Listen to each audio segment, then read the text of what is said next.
Assalamualaikum warahmatullahi wabarakatuh. Untuk kalian semua yang sedang mendengarkan, semoga selalu diberi kesehatan dan perlindungan. Terima kasih sudah meluangkan waktu untuk menemani cerita ini.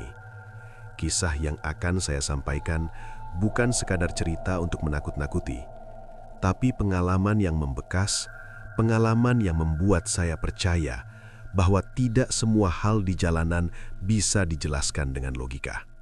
Cerita ini terjadi di Jawa Tengah, tepatnya di sebuah kecamatan kecil di Kabupaten Purworejo, wilayah yang masih dikelilingi sawah, kebun, dan jalan sunyi yang jarang dilewati orang setelah matahari tenggelam. Saya ceritakan pelan-pelan, dari awal, dari kejadian yang terlihat sangat biasa. Nama saya Sutrisno. Usia saya sudah lewat 40 tahun. Sejak muda sampai sekarang, saya hidup dari menjadi tukang ojek pangkalan. Bukan ojek online, bukan ojek kota besar. Saya mangkal di dekat Pasar Baledono, sebuah pasar tradisional yang setiap pagi ramai oleh ibu-ibu, pedagang sayur, dan petani dari desa sekitar. Hidup saya sederhana. Pagi berangkat, siang istirahat, sore pulang. Tidak ada yang istimewa. Saya bukan orang yang berani, tapi juga bukan penakut. Di kampung, cerita soal penampakan atau kejadian aneh sudah jadi hal biasa. Saya dengar, saya angguki, lalu saya lupakan. Sampai sore itu datang. Hari itu hari Selasa, langit cerah sejak pagi. Saya ingat betul, karena istri saya sempat mengingatkan sebelum berangkat. Kalau sudah mendekati maghrib, pulang saja Pak, jangan nunggu penumpang lagi. Saya mengangguk waktu itu. Iya, paling satu lagi, jawab saya. Sore mulai turun pelan. Matahari sudah condong ke barat. Warnanya jingga menyentuh pucuk-pucuk pohon kelapa di kejauhan. Angin membawa bau tanah dan sisa hujan semalam. Suasana pasar mulai lengang. Satu persatu pedagang beres-beres, teman-teman ojek juga mulai pamit. "Riz, aku duluan ya," kata Pak Joko, sesama tukang ojek. "Iya, hati-hati," jawab saya. Tinggal saya sendiri di pangkalan. Motor saya masih menyala pelan. Dalam hati sebenarnya saya sudah ingin pulang, tapi entah kenapa ada rasa tidak enak kalau langsung pergi. Seperti ada sesuatu yang belum selesai. Saat itulah saya mendengar suara langkah kaki dari arah belakang. Pelan, tidak terburu-buru. "Pak," saya menoleh. Seorang pemuda berdiri di bawah pohon randu tua, sekitar 5 meter dari tempat saya mangkal. Posturnya biasa saja, tidak terlalu tinggi, tidak terlalu besar. Dia memakai jaket hitam, celana panjang gelap, dan helm full face yang kacanya tertutup rapat. Wajahnya sama sekali tidak terlihat. "Pak, bisa antar saya?" katanya lagi. Nada suaranya sopan, tidak aneh, bahkan terdengar tenang. "Kemana Mas?" tanya saya. Pemuda itu tidak langsung menjawab. Dia melangkah mendekat, lalu berhenti di samping motor. "Ke kebun bambu, Pak, lewat jalan lama." Jantung saya berdetak sedikit lebih cepat. Jalan lama yang dia maksud adalah jalur alternatif yang melewati sawah dan kebun. Jalur itu jarang dilewati orang, apalagi menjelang malam. Tapi dulu, waktu saya masih muda, jalan itu sering saya lewati untuk memotong jarak ke desa sebelah. "Ke kebun bambu," ulang saya, memastikan. "Iya Pak, sampai sana saja." Saya ragu, bukan karena takut, tapi karena tempat itu tidak ada rumah, hanya kebun yang sudah lama ditinggalkan. Namun saya berpikir mungkin dia punya urusan di sana, atau dijemput seseorang. "Ongkosnya nanti saja sampai," katanya, seolah membaca keraguan saya. Saya mengangguk. "Baik Mas, pakai helm ya." Dia mengangguk lalu naik ke jok belakang. Saat itulah hal pertama yang membuat saya merasa aneh terjadi. Begitu dia duduk, motor saya langsung terasa lebih berat. Bukan berat biasa seperti mengangkut orang dewasa, tapi berat yang menekan ke bawah membuat suspensi motor saya turun lebih dalam dari biasanya. Saya refleks melirik spion kiri. Kosong. Saya kira sudutnya kurang pas. Saya geser pandangan ke spion kanan. Masih kosong. Saya menoleh sedikit, tapi hanya sekilas karena tidak sopan menatap penumpang terlalu lama. Helmnya tetap tertutup, tidak ada yang bisa saya lihat. "Mas, duduknya agak maju dikit," kata saya. "Iya, Pat," jawabnya, cepat. Suaranya terdengar jelas dan dekat, tepat di belakang kepala saya. Motor saya gas perlahan meninggalkan pangkalan. Jalan aspal pasar berganti jalan kampung. Saya kembali melirik spion. Tetap tidak ada bayangan penumpang. Tapi anehnya, berat itu tetap ada. Perasaan saya mulai tidak nyaman. Bukan takut, lebih kerasa janggal. Seperti ada sesuatu yang tidak cocok antara apa yang saya rasakan dan apa yang saya lihat. Sepanjang perjalanan keluar pasar, pemuda itu diam. Tidak mengobrol, tidak bertanya, tidak bersuara sama sekali. Padahal biasanya penumpang minimal akan bertanya soal jalan atau cuaca. Saya mencoba membuka percakapan. "Mas, dari mana tadi? Jarang yang naik dari sini sore-sore begini." Beberapa detik tidak ada jawaban. Saya hampir mengira dia tidak mendengar, sampai akhirnya dia berkata pelan, "Dari arah yang sama dengan panjenengan dulu sering lewat." Saya mengernyit. "Maksudnya?" "Waktu masih sering pulang malam," katanya. Kalimat itu membuat tangan saya sedikit kaku di setang. Saya tidak pernah bercerita soal kebiasaan lama saya kepada penumpang. Namun saya mencoba berpikir positif. Mungkin hanya kebetulan. Motor terus melaju, matahari semakin turun. Bayangan pepohonan memanjang di jalan. Angin sore berubah dingin menusuk kulit. Saya tidak tahu saat itu bahwa order terakhir menjelang maghrib ini bukan sekadar perjalanan biasa. Saya tidak tahu bahwa penumpang di belakang saya tidak akan pernah turun seperti penumpang lainnya. Dan yang paling saya tidak tahu, perjalanan ini akan membuat saya tak pernah lagi memandang spion dengan cara yang sama. Motor terus melaju meninggalkan keramaian pasar. Jalan aspal mulai menyempit, berubah menjadi jalan desa yang hanya cukup untuk 2 motor berpapasan. Lampu-lampu rumah warga menyala satu persatu. Cahayanya kekuningan dan redup. Sebagian tertutup pohon mangga dan jambu yang tumbuh di pinggir jalan. Saya menghela napas pelan, mencoba menenangkan diri. Paling cuma perasaan, gumam saya dalam hati. Namun setiap beberapa meter, mata saya refleks kembali melirik spion. Kosong. Padahal tadi jelas ada orang yang naik. Saya ingat betul bunyi jok ditekan, bunyi pijakan kaki belakang, bahkan sedikit hentakan ketika dia mengatur posisi duduk. Semua itu nyata. Tapi pantulan kaca spion hanya menampilkan pundak saya sendiri dan jalan yang semakin gelap. Saya mulai merasa tidak nyaman. Motor masih terasa berat, seperti membawa karung beras besar. Setiap tarikan gas membutuhkan tenaga lebih. Mesin terdengar sedikit menggeram, padahal biasanya tidak seperti itu. "Mas," saya mencoba bicara lagi. Suaranya sengaja saya buat biasa. "Jalannya agak rusak nanti. Pegangan yang kuat ya." "Iya, Pak," jawabnya. Lagi-lagi suaranya terdengar sangat dekat, tepat di belakang leher saya. Saya merinding. Bukan karena kata-katanya, tapi karena jarak suara itu. Seolah dia duduk sangat menempel, padahal saya tidak merasakan tubuhnya menyentuh punggung saya. Tidak ada tangan yang memegang pinggang, tidak ada dada yang menempel. Hanya berat dan suara. Kami mulai memasuki area sawah. Kanan kiri terbentang hamparan padi yang mulai menguning. Jalan berubah menjadi beton sempit, hanya cukup untuk 1 mobil kecil. Di kejauhan, matahari hampir sepenuhnya tenggelam. Langit berubah keunguan, lalu perlahan gelap. Biasanya di jam-jam seperti ini, masih terdengar suara petani membereskan alat, suara burung pulang ke sarang, atau anak-anak yang bermain. Tapi sore itu terasa aneh. Sunyi.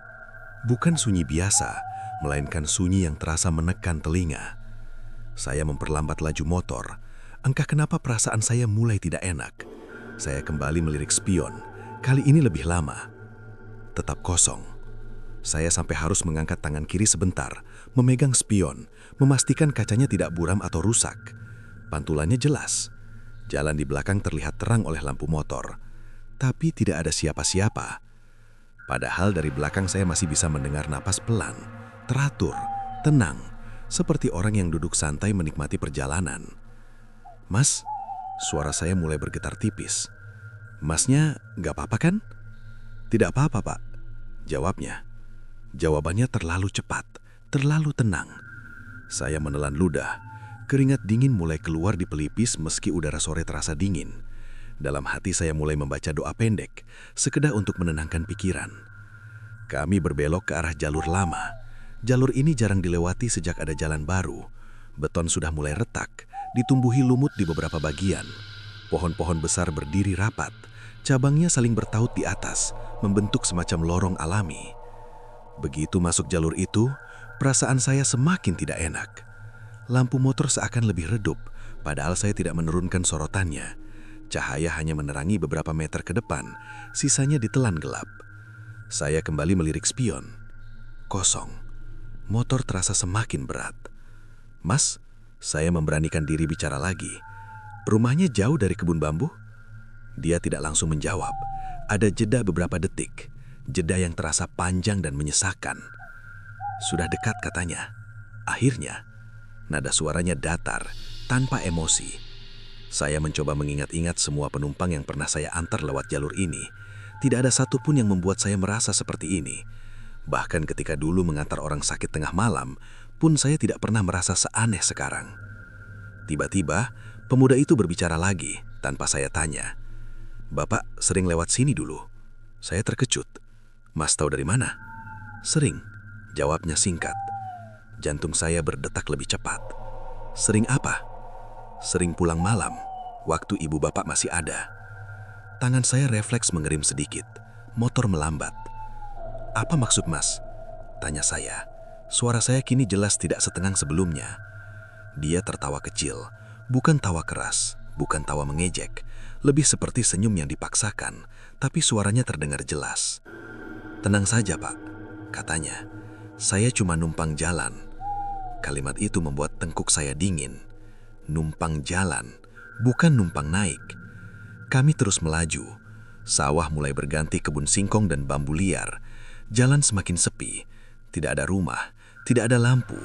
Hanya cahaya motor dan bayangan pohon yang memanjang aneh di tanah. Saya melirik spion sekali lagi. Untuk sesaat, saya seperti melihat bayangan gelap. Bukan bentuk manusia, hanya seperti noda hitam yang bergerak samar. Saya mengedipkan mata. Bayangan itu hilang. "Mas," saya hampir berbisik sekarang. "Masnya duduknya di tengah ya?" "Iya, Pak," jawabnya. Padahal sejak tadi, saya tidak pernah merasakan perpindahan posisi apapun. Dalam hati, rasa takut mulai muncul perlahan. Bukan panik, tapi rasa was-was yang menggerogoti pikiran. Seolah ada sesuatu yang salah, tapi saya tidak tahu apa. Saya mulai menyesal menerima order ini. Angin malam bertiup lebih kencang. Daun bambu berdesir pelan-pelan. Suaranya seperti bisikan yang tidak jelas. Jalan di depan terasa berbeda, tidak seburuk yang saya ingat, bahkan terasa lebih rata, lebih halus. Pada ala dulu jalur ini penuh lubang. Saya bergumam pelan, hampir tidak sadar. "Jalannya kok beda ya?" Pemuda itu menjawab lirih. "Memang sudah berubah, Pak." Nada suaranya seperti orang yang sudah lama mengenal tempat ini. Saya tidak membalas. Tenggorokan saya terasa kering. Saya hanya fokus mengendalikan motor, berharap perjalanan ini cepat selesai. Namun di dalam hati, saya tahu satu hal dengan pasti. Perjalanan ini baru saja dimulai, dan spion kosong itu bukan kebetulan. Motor masih melaju pelan di jalur lama itu. Pohon-pohon di kanan kiri semakin rapat, seolah sengaja menutup jalan agar cahaya tidak mudah masuk. Lampu motor saya kini menjadi satu-satunya sumber terang. Di luar lingkaran cahaya itu, semuanya gelap dan tak jelas bentuknya. Udara terasa semakin dingin.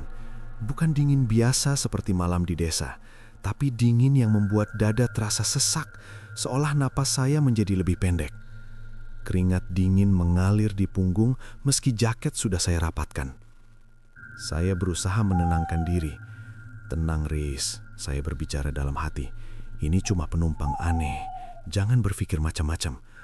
Namun setiap kali saya mencoba mengabaikan rasa itu, motor terasa semakin berat, seolah beban di belakang bertambah. Suspensi seperti ditekan lebih dalam. Mesin meraung pelan, bekerja lebih keras dari biasanya. Saya kembali melirik spion. Kosong. Tidak ada helm, tidak ada bahu, tidak ada apapun selain jalan gelap yang sepi. Padahal suara napas itu masih ada. Pelan, teratur, sangat dekat. Saya mencoba berbicara lagi, kali ini lebih hati-hati, seolah takut salah kata. "Mas, sudah sering lewat sini." Pemuda itu tidak langsung menjawab. Ada jeda yang terasa lama seolah dia sedang mempertimbangkan sesuatu. "Sering," katanya akhirnya, "jauh sebelum Bapak berhenti lewat sini." Jawaban itu membuat tangan saya sedikit bergetar di setang. "Berhenti lewat?" Saya mengulang. "Saya jarang lewat sini sekarang, Mas. Jalannya rusak." "Bukan karena jalan," katanya pelan. Nada suaranya berubah, tidak lagi datar. Ada sesuatu di dalamnya. Bukan emosi, tapi seperti kepastian. Saya menelan ludah. "Terus karena apa?" Dia tidak menjawab. Kami terus melaju. Angin membawa bau yang tidak biasa. Bukan bau sawah, bukan bau daun bambu. Bau itu seperti tanah basah yang lama tidak terganggu, seperti aroma kuburan setelah hujan. Saya mulai membaca doa dalam hati, ayat pendek yang biasa saya baca waktu lewat jalan sepi. Bukan karena saya penakut, tapi karena naluri saya berkata, ada yang tidak beres.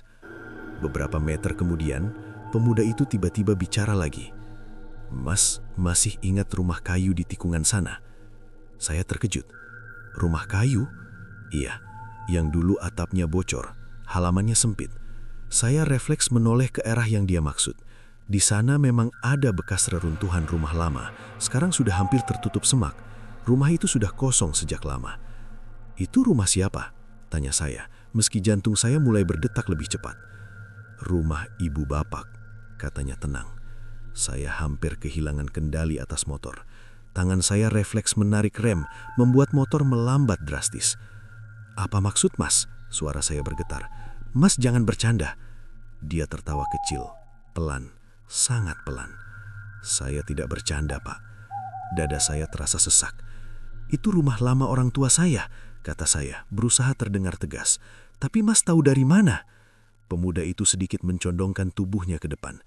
Saya bisa merasakan dingin di punggung saya, seperti hembusan napas yang bukan berasal dari manusia. "Ibu Bapak sering duduk di teras rumah itu, sambil menunggu panjenengan pulang." Jantung saya seperti berhenti sesaat. "Mas," suara saya hampir tidak keluar. "Mas tahu dari mana semua itu?" Dia menyebut nama itu dengan suara yang sangat jelas. Bu Sukarni. Dunia seperti berhenti berputar. Nama itu adalah nama ibu saya, nama yang jarang saya sebut sejak beliau meninggal, nama yang tidak pernah saya ceritakan kepada siapapun di pangkalan ojek, bahkan teman dekat pun jarang tahu.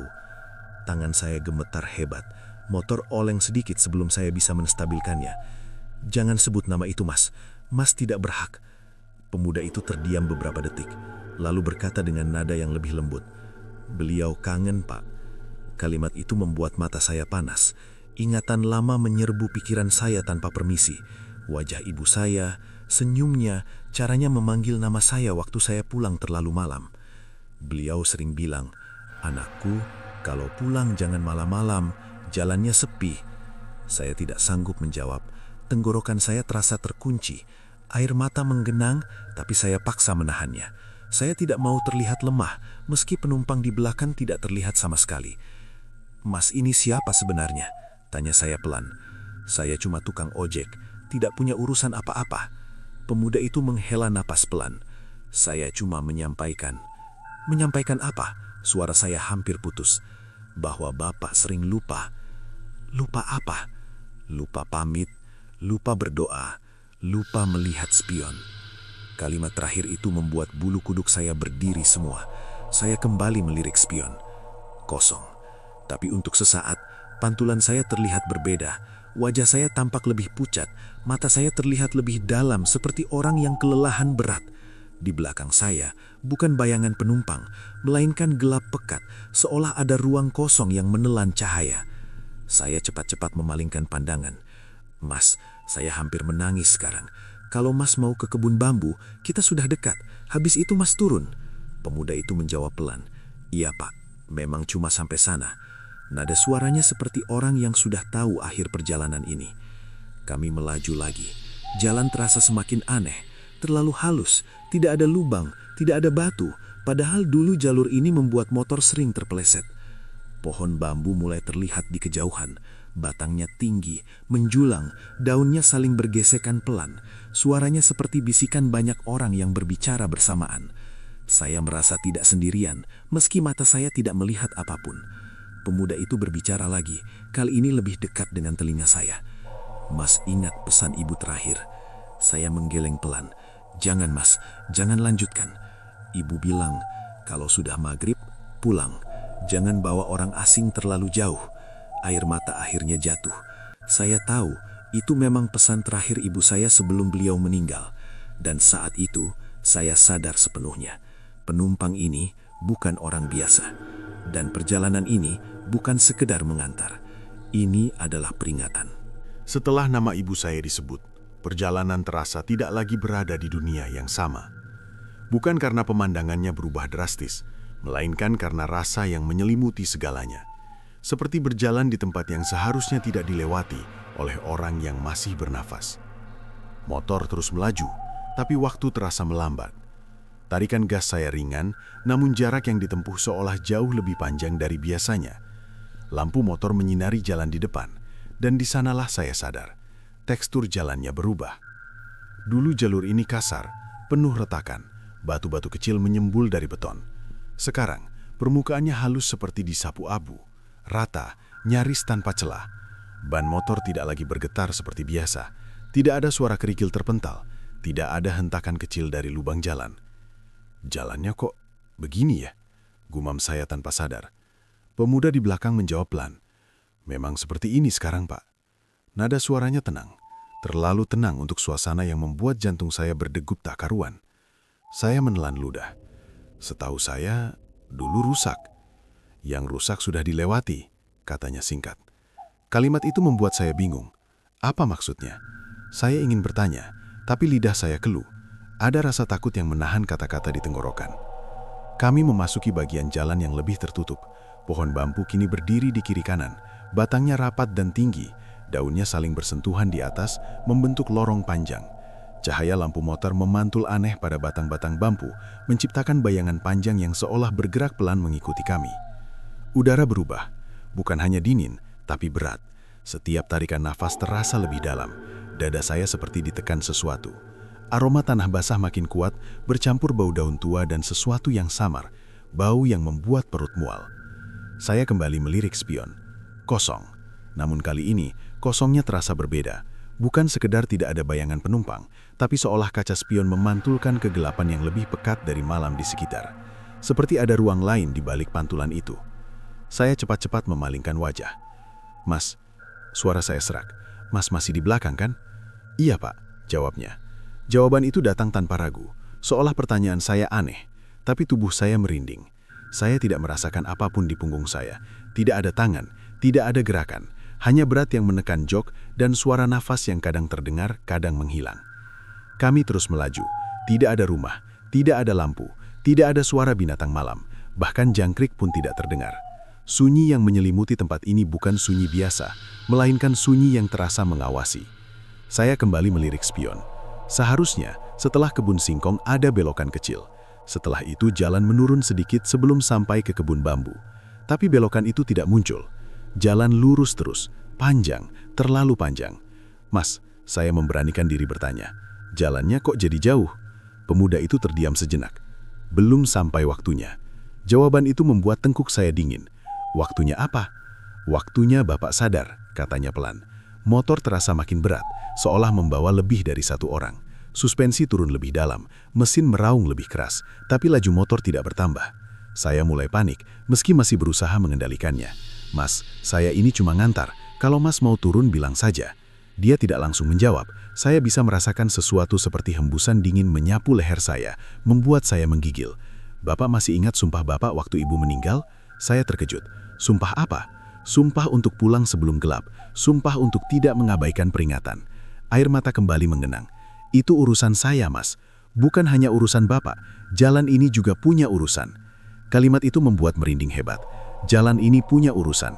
Saya tidak tahu kenapa, tapi kalimat itu terasa benar, seolah jalur yang kami lewati ini hidup dan mengingat siapa saja yang pernah melangkah di atasnya. Lampu motor tiba-tiba berkedip, sekali, dua kali, lalu kembali normal. Jangan mati, gumam saya panik. Pemuda itu tertawa kecil. "Tenang, Pak, belum." Kata belum itu membuat jantung saya berdegup lebih kencang. Kami akhirnya melihat sesuatu di depan, sebuah area terbuka kecil, di mana bambu tidak terlalu rapat, tanahnya lebih gelap, dipenuhi daun kering.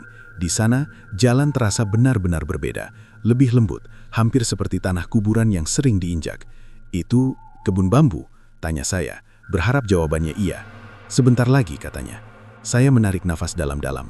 Saya ingin cepat sampai. Saya ingin perjalanan ini selesai. Saya ingin kembali ke jalan yang saya kenal, ke rumah, ke istri saya. Namun jauh dalam hati, saya mulai menyadari sesuatu yang membuat saya semakin takut. Perjalanan ini tidak berjalan sesuai arah saya. Bukan saya yang mengantar, saya yang dibawa. Dan jalan ini bukan lagi jalan yang dulu saya lewati. Saya tidak tahu sudah berapa lama kami melaju di jalur itu. Jam tangan saya seperti kehilangan makna. Waktu tidak terasa berjalan maju, tapi juga tidak berhenti. Yang ada hanya perjalanan yang terasa terlalu panjang untuk jarak yang seharusnya singkat. Di depan, lorong bambu mulai membuka. Batang-batang tinggi itu tidak lagi rapat, memberi jalan pada sebuah lapangan kecil yang gelap.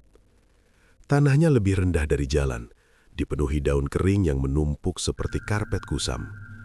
Udara di sana terasa lebih dingin, lebih lembab, dan anehnya lebih sunyi. Tidak ada suara apapun. Tidak ada serangga, tidak ada angin. Bahkan daun bambu yang tadi berdesir kini diam membeku, seolah tempat itu meneran suara. "Itu," saya menunjuk ke depan dengan dagu. "Itu kebun bambu." Pemuda di belakang saya mengangguk pelan. "Iya, Pak, sudah sampai." Jantung saya berdetak keras. Ada rasa lega yang bercampur takut. Lega karena perjalanan ini akhirnya mencapai tujuan. Takut karena tempat ini terasa salah sejak pandangan pertama. Saya menurunkan kecepatan. Ban motor menyentuh tanah kebun. Dan saat itulah saya merasakan sesuatu yang membuat dada saya semakin sesak. Permukaan tanahnya empuk, seperti diinjak berkali-kali oleh banyak orang, padahal tidak ada jejak kaki yang terlihat jelas. Saya menghentikan motor perlahan. Mesin motor masih menyala. Lampu motor menerangi bagian tengah kebun. Hanya sebatas itu. Di luar lingkaran cahaya, gelapnya terasa tebal, seperti tirai yang menunggu ditarik. "Mas," suara saya terdengar kecil. "Kita sudah sampai. Mas mau turun di mana?" Tidak ada jawaban. Saya menunggu beberapa detik. Jari-jari saya terasa dingin di setang. Berat di jok belakang masih ada, menekan suspensi motor seperti sejak awal. "Mas," panggil saya lagi. Lalu terdengar suaranya. Pelan, sangat dekat. "Di sini saja, Pak." Saya mengangguk cepat. "Iya, silakan turun." Saya sedikit memiringkan motor bersiap menurunkan standar. Biasanya saat penumpang turun, beban akan berkurang perlahan, suspensi naik sedikit, motor terasa lebih ringan. Namun kali ini, tidak ada perubahan. Berat itu tetap ada. Saya menelan ludah. "Mas, sudah turun belum?" Pemuda itu tidak langsung menjawab. Saya bisa merasakan dingin di punggung saya, seperti embun yang menempel tiba-tiba. Bukan sentuhan, tapi sensasi yang membuat kulit meremang. "Pak," katanya akhirnya, "kalau Bapak pulang nanti, Bapak masih akan melihat spion?" Pertanyaan itu membuat nafas saya tercekat. "Ya, tentu," jawab saya ragu. Dia terdiam sebentar. "Kalau suatu hari spion itu kosong, Bapak yakin benar-benar sendirian?" Saya tidak tahu harus menjawab apa. Kata-kata itu seperti menggantung di udara, menekan pikiran saya. "Mas," saya mencoba mengakhiri percakapan. "Saya cuma minta satu, turunlah, biar saya pulang."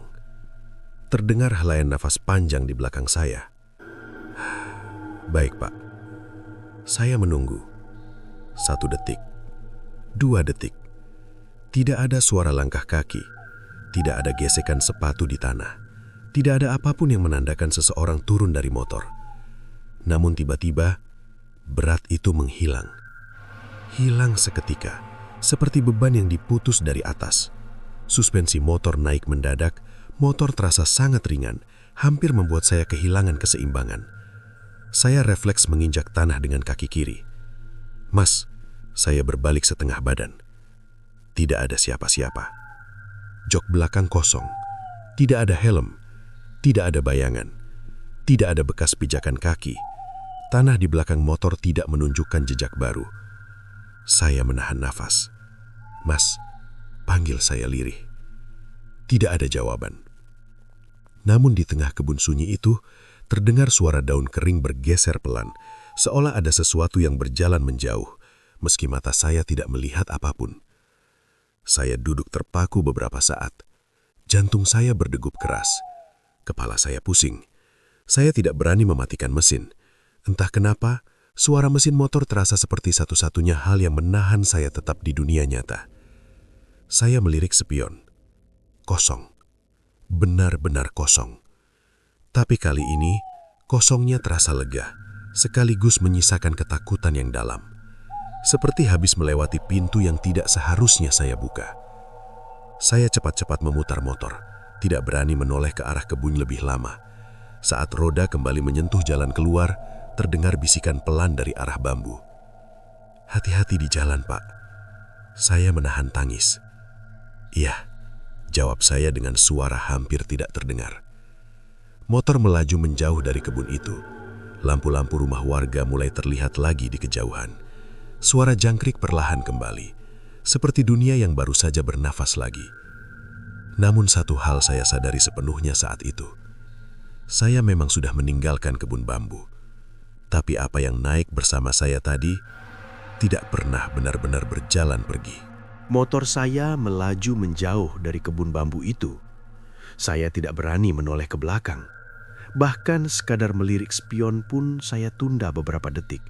Seolah ada ketakutan bahwa jika saya melihatnya terlalu cepat, sesuatu akan kembali muncul. Angin malam mulai terasa lebih hangat. Lampu rumah warga terlihat satu persatu di kejauhan. Suara jangkrik perlahan terdengar lagi, seperti dunia yang baru saja dinyalakan kembali setelah lama dimatikan. "Alhamdulillah," gumam saya pelan. Saya menarik nafas dalam-dalam, mencoba menenangkan dada yang sejak tadi berdegup terlalu keras. Saya yakin penumpang itu sudah pergi. Saya melihat sendiri jok belakang kosong. Beban itu sudah hilang, tidak ada lagi suara napas. Namun, keyakinan itu tidak bertahan lama. Saat motor melaju di jalan beton yang mulai familiar, saya merasakan sesuatu yang membuat tubuh saya menegang. Motor terasa sedikit lebih berat dari biasanya. Bukan seberat sebelumnya, tidak menekan suspensi, tapi cukup terasa, seperti ada beban ringan yang tidak wajar. Saya mengerutkan kening. "Mungkin cuma perasaan," bisik saya. Saya mencoba fokus pada jalan. Saya menyadari tangan saya masih gemetar, tenggorokan kering, jaket saya basah oleh keringat dingin. Beberapa meter kemudian, saya mendengar bunyi halus. Bukan suara mesin, bukan suara angin, seperti gesekan kain yang sangat pelan. Saya menegang. Itu suara yang sama seperti saat seseorang menggeser posisi duduk di jok belakang. "Tidak," saya menggeleng pelan. "Tidak mungkin, sudah selesai." Saya menolak menoleh. Saya menolak melirik spion. Saya memilih menambah kecepatan, berharap jarak akan memutus semua rasa itu. Namun tiba-tiba, terdengar suara pelan di belakang saya. "Pak." Suara itu lirih, hampir seperti bisikan. Darah saya terasa dingin. Saya tidak langsung menjawab. Saya berpikir mungkin suara itu hanya gema pikiran saya sendiri. Saya terus melaju, menahan napas. "Pak." Suara itu terdengar lagi, lebih jelas. Saya tidak sanggup lagi menahan diri. "Mas." Suara saya bergetar hebat. "Mas masih di situ?" Tidak ada jawaban. Namun tepat setelah itu, bau tanah basah kembali tercium, samar tapi jelas, bau yang sama seperti di kebun bambu tadi. Saya akhirnya memberanikan diri melirik spion. Kosong. Benar-benar kosong. Tapi kali ini, kosongnya tidak menenangkan, justru terasa seperti ada sesuatu yang sengaja tidak mau terlihat. Saya menelan ludah. Kalau Mas masih ada, tolong jangan ganggu, kata saya pelan, hampir seperti berdoa. Saya sudah antar sampai terjuan. Motor terus melaju. Jalan desa kini terasa normal. Aspal berlubang, tambalan beton, rumah-rumah kecil dengan lampu temaram. Namun perasaan di dada saya tidak ikut kembali normal. Saya merasa tidak sendirian. Bukan seperti ada orang duduk di belakang, lebih seperti ada kehadiran yang mengikuti. Tidak menekan, tidak berbicara, hanya ada. Seperti bayangan yang tidak pernah benar-benar pergi. Saya melewati tikungan dekat surau kecil. Biasanya di sini ada anak-anak yang bermain atau orang duduk di teras. Malam itu sepi. Lampu surau menyala redup. Tanpa sadar, saya memperlambat motor. Tiba-tiba terdengar suara lagi. Kali ini sangat dekat dengan telinga saya. Bapak sudah ingat. Saya hampir menjatuhkan motor. Ingat apa? Tanya saya refleks. Suara saya pecah. Pesan ibu, katanya. Saya menggigit bibir. Iya, saya ingat. Jangan pulang terlalu malam, dan jangan membawa yang tidak terlihat terlalu jauh. Saya merinding mendengar itu. Saya janji, kata saya lirih. Saya janji. Setelah kalimat itu keluar dari mulut saya, rasa berat di motor benar-benar hilang. Bukan sekadar berkurang, tapi lenyap sepenuhnya. Motor terasa seringan biasanya. Mesin terdengar normal. Angin malam kembali terasa biasa. Saya berhenti sebentar di pinggir jalan, tepat di bawah lampu rumah warga. Saya turun dari motor. Kaki saya gemetar. Saya menoleh ke jok belakang. Kosong. Saya mengelus jok itu pelan, seperti memastikan sesuatu. Tidak dingin, tidak hangat, biasa saja. Saya mengedah ke langit. Terima kasih, ucap saya, entah kepada siapa.